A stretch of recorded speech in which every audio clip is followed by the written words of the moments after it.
Sambo, I Yes. got to watch a boy become a man in this interview. You did. That sounds weird. Yeah. Baker Boy on this Groovin the Moo special, Maxwell. A man with so much energy and charisma. Yep. Just so lovely, so open and welcoming. It was a really good chat. He'd just come off stage and you could feel he brought an incredible energy to the live show at Groovin the Moo.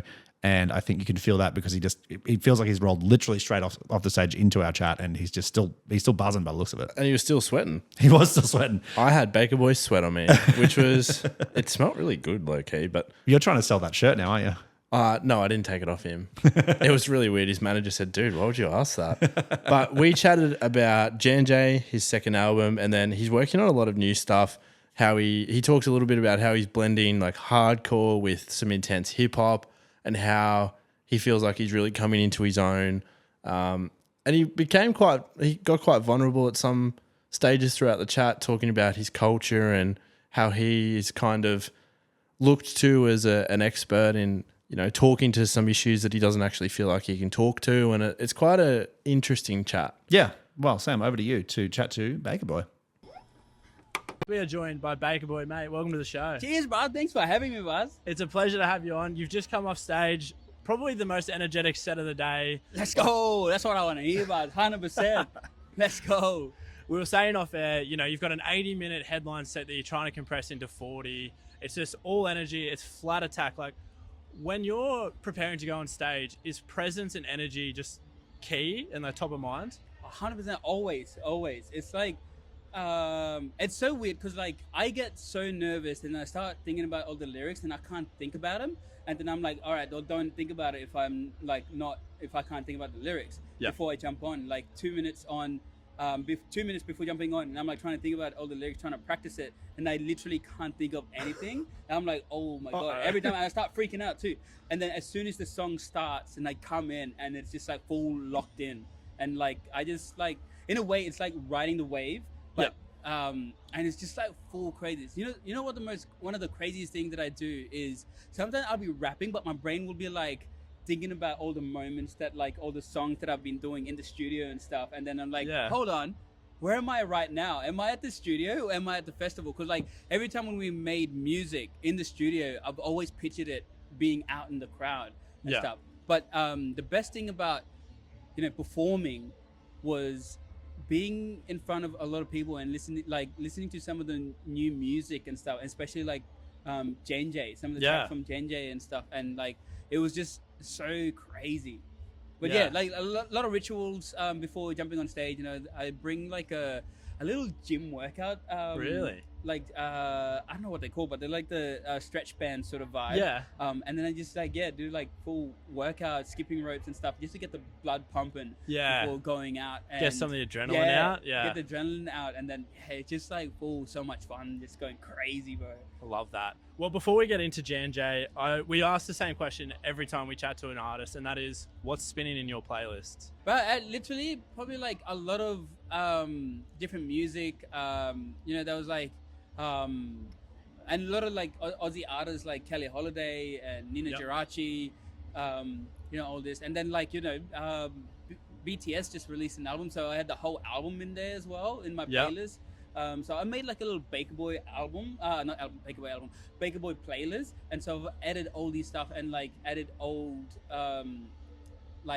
school hip hop as well, but then like Bulls on Parade, Rage Against the Machines, and like adding in some like I would say like Fred Again, and like a lot of like those full EDM sort of like tracks in there, just to kind of like pump up the team in there, and we just get so pumped, like let's go. But it's so crazy. So it's like a lot of different artists in the playlist, and the ones that'll like get that full enthusiasm like energy out of you, and where you just like whoa, pumped you up, where you're like, all right, I'm ready, I'm gonna go and like go crazy, just smash it. 100%. It's interesting you bring up Rage Against the Machine, because watching you on stage, there's so many songs from J&J that pull from so many different sound, like sonical influences that we haven't heard from a Baker Boy release to date. There's some really heavy hip hop. There's some almost like punky hardcore elements Yeah, to it. punk. Yeah, like full punky hip hop. Yeah. Like choir, like some It's craziness insane. in there. Yeah. So when you were writing, when you were in the first stages of, your songwriting sessions and building out the album, is that the direction you wanted to go? Like something heavier? Something Yeah, a I little mean, bit more I upbeat? was doing like a lot of like trying out different outfits, I would say, Yeah. so different genres, and just like being comfortable of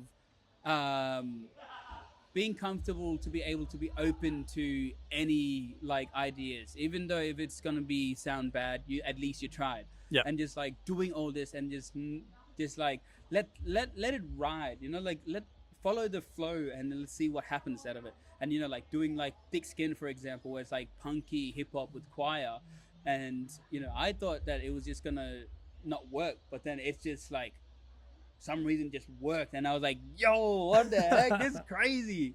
But yeah, and like and just trying out all these different vibes and stuff, and just like going for that darker feel to it, where it's like more showing off, like Baker Boy just went from Fresh Prince of Arnhem and now the King of Arnhem sort of vibe. Yeah. Where it's like, in a way, to make it shorter, I would say this is Baker Boy becoming like Baker Man now. In a way, like, yeah, that sort of vibe. I love it.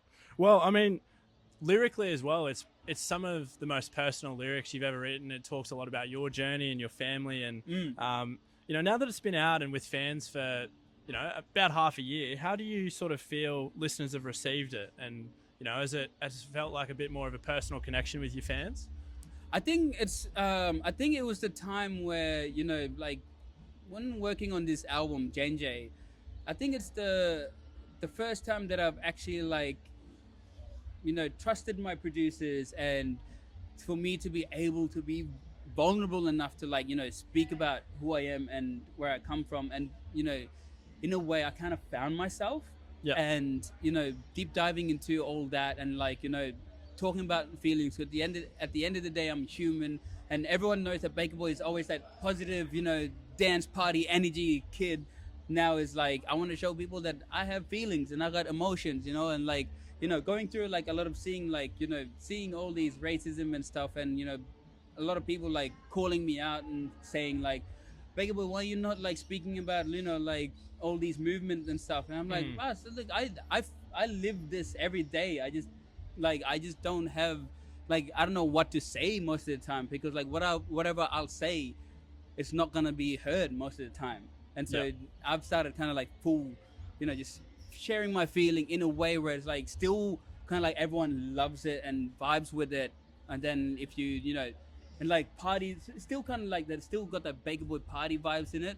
But when you listen to the lyrics and stuff, and you go, yeah, actually, he's actually talking about like something really important. And that's in a way I want to like nurture people into listening to Baker Boy, and like I want people to be welcome to like listening to Baker Boy, and not be like, oh, he's talking about the hard stuff, I don't want to listen to it. And I'm like, oh, he's got like sick grooves in it, and then you like be like nurtured into it, and then everyone just going like, wow, he's actually like very like there's a deeper level to it. Yeah, deeper level to it, but then everyone can still enjoy it. Yeah. How did you feel being so vulnerable, on the record? Was it something you had to adjust to? It was very weird. It took me a bit to kind of like get comfortable with it. And there was like a lot of hesitation when we was getting closer to releasing the album. And I was like, oh, I don't know if I should release like, being vulnerable. Like, I don't know. It just shows like I'm, in a way, like I felt like I was being weak in a way. And then I was like, you know what? I'm just going to like, stop it. I'm just gonna throw it out there and be like, let's do it. Yeah. Be proud of who I am, where I come from. Be proud of who you are, where you come from, And so that's what I did. I love that. Absolutely love that. And look, before we let you go, the last 12 months have been massive for you. You've been on stage with Snoop Dogg at the grand final. Let's go. Let's go. Crazy. Dude, nuts. So funny. All my cousins called me and they were like, they didn't even ask me how my set went. They were like, how was Snoop Dogg? I was like, I performed, right? I was like, no, we know you. We grew up with you. We want to know how Snoop Dogg was. Like, but yes, oh my God. Dude. Still one of the most like big iconic moment for me. And still like now all my family still call me sometimes and go, can't believe you performed with Snoop and he said your name It's on sick, stage. eh? It's the most craziest feeling, bro. I like literally the whole time goosebumps and just craziness. I'm like, whoa, what the heck is this? Dude. But I had the most amazing time. I literally was on a riser that was up, and all the pirates were coming up. I felt like Michael Jackson on stage, bro. Literally, with the Yiraki blowing up, bro. It was nuts. Dude, unreal. Well, what does the rest of 2026 hold for Baker Boy then, or Baker Man, like you said before? Dude, you know what? I don't think everyone's ready for this new Baker Man, Baker Boy coming out, because like I'm ready to like be here. I've been jealousing everyone for the last 2 years. Like I haven't been touring as much, and so I've been jealousing everyone like doing all this touring and performing. I'm in the studio. I'm like, now I can't wait. I'm hungry. I'm still starving. I just finished my album tour, JNJ tour, and now it's like I'm ready. I'm ready to go out there and like show people who I really am. Well, it sounds like it's all coming up, Baker Man. For those listening, make sure to go check out Let's Go, the latest single from Baker Boy, or his most recent record, JNJ. Oh, I forgot to tell you, I am releasing a Curse. There's a track called Curse, new single coming out pretty soon. And Wow. literally, I'm gonna tell you what, it's something different. Okay. I reckon this one, I literally performed it live, and it slaps. I can't wait for everyone to hear it. Well, keep your eyes peeled for Curse. And make sure if you're in Melbourne to catch Baker Boy at the Timber Yard on May 15th as well, mate. Thank you so much. Braz, thank you so much for having me, Baz.